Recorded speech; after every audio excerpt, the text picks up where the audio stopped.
we will try to maximize the utilization of the vaccines, especially that yung expiry date nila malapit na. They cannot be, the shelf life ng bakuna is not by years, it's only by months. So, kailangan magamit. Ngayon, kung hindi magamit, mag-expire yan, tatatapon talaga natin yan. Pero kung sabihin na sobra-sobra ang bakuna, hindi sobra-sobra ang bakuna, kung estimated natin na 100 million ang ating in-order. Hindi tayo pwede magkulang. Hindi na bali magsobra. Hindi na natin yan. It's beyond the human comprehension kung you expect na mabukunahan lahat. But at least the vaccines are here and ready to be utilized just in case yung mga good number of the Filipinos remaining and refusing to be vaccinated, wala na tayong magawa. The most that we can do is a last-minute program. We embark on a program that would i-deliver natin yung vaccine sa bahay-bahay.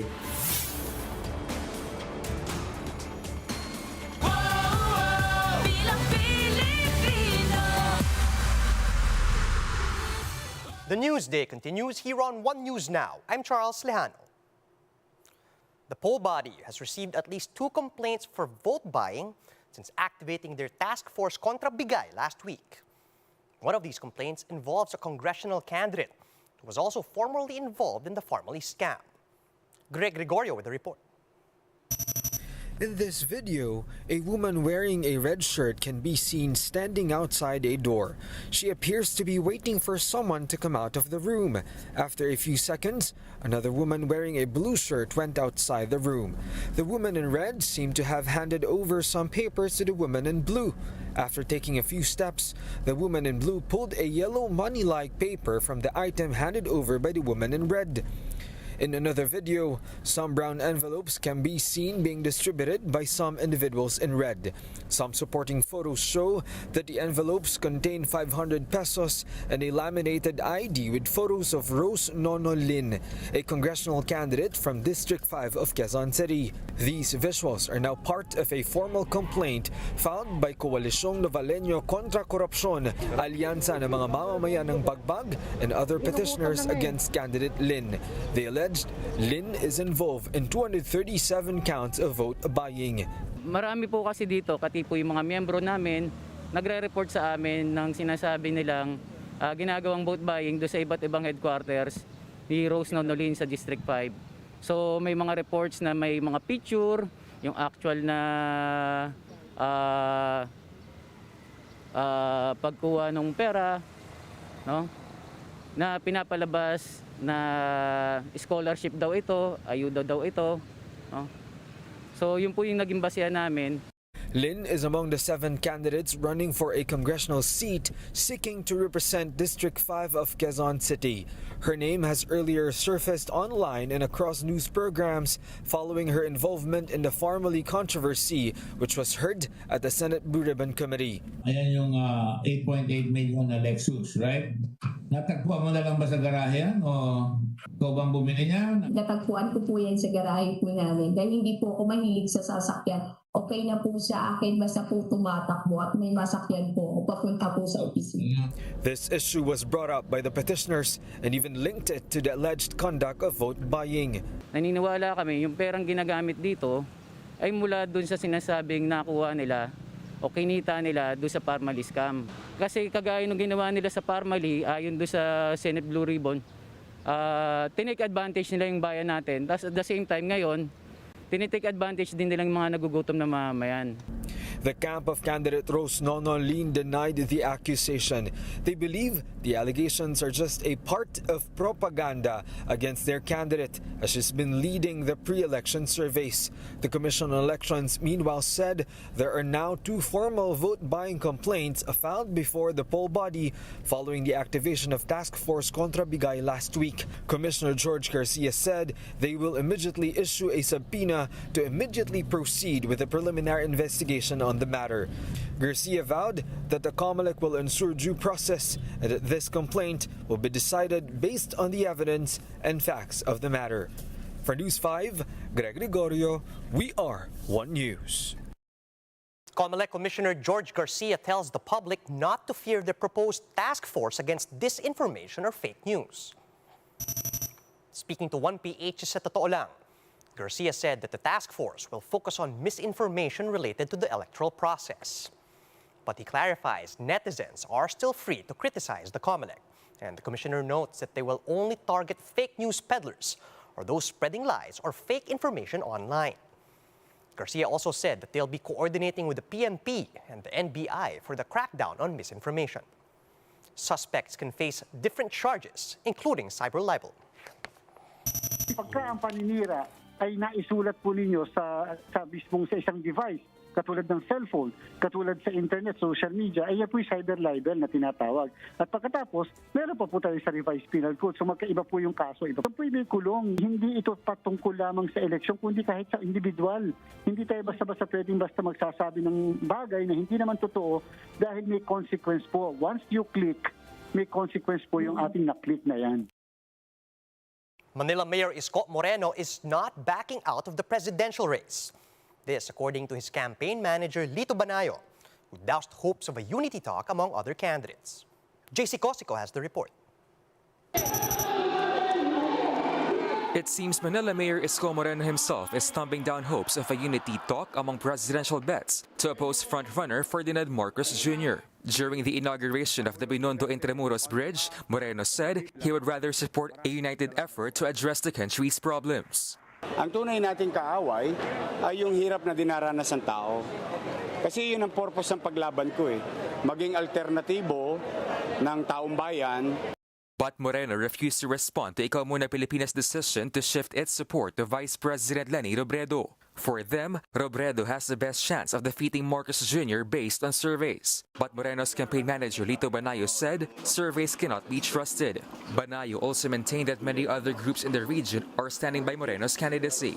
How reliable are surveys in a very toxic environment such as what we have, where paid trolls, proliferate. Lahat ng surveys na nakikita natin ay mga either mid-February or first week of March, pero hindi pa nakakapture mga events like yung 203 billion peso tax estate tax claim against Ferdinand Marcos Jr.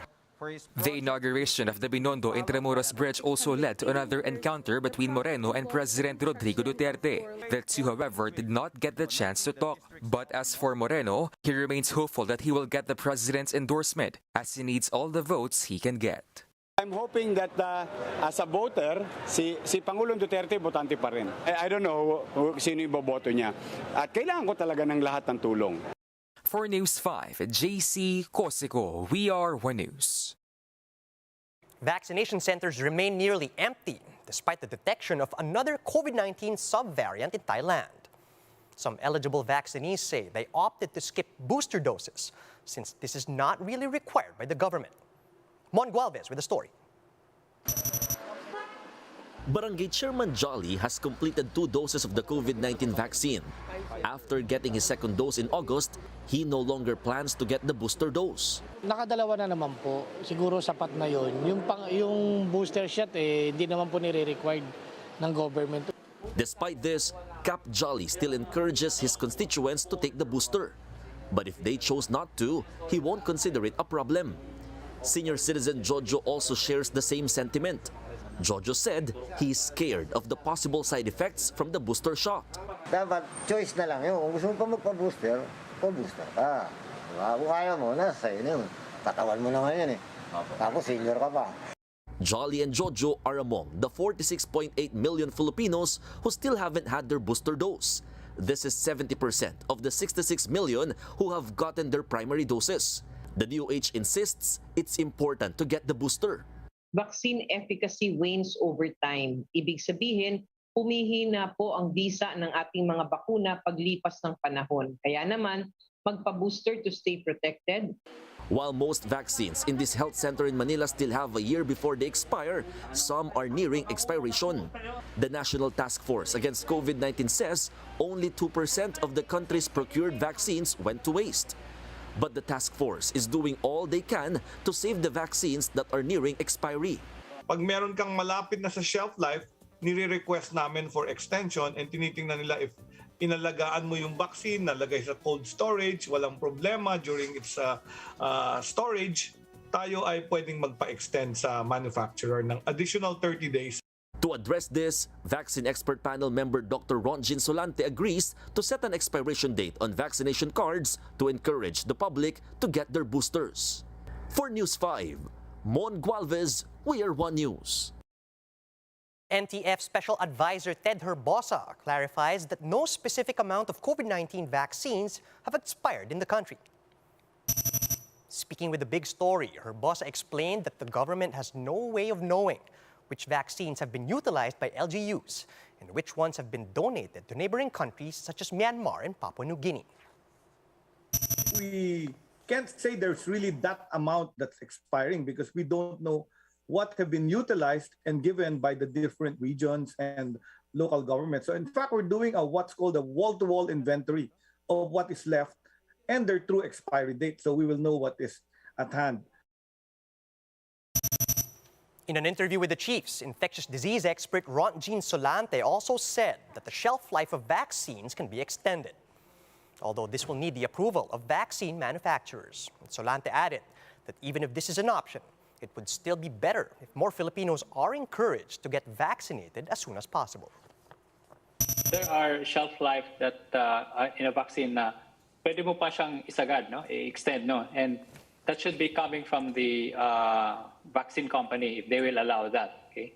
So if they will allow like extension of 3 months or six months, then that's acceptable as long as the necessary storage was maintained during that time.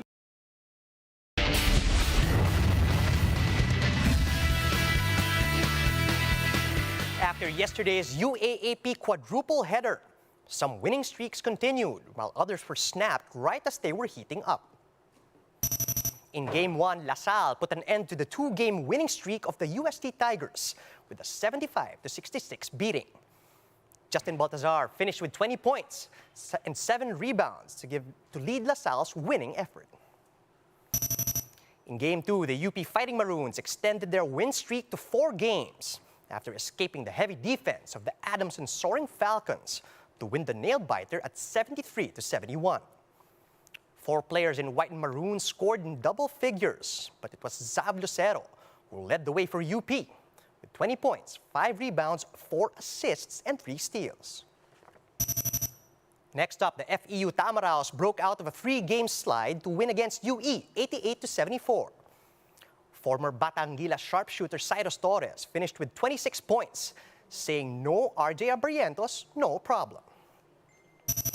And finally, the Ateneo Blue Eagles continued their spotless run, going 5-0 after hashing out a hard-earned win against the NU Bulldogs 74-64.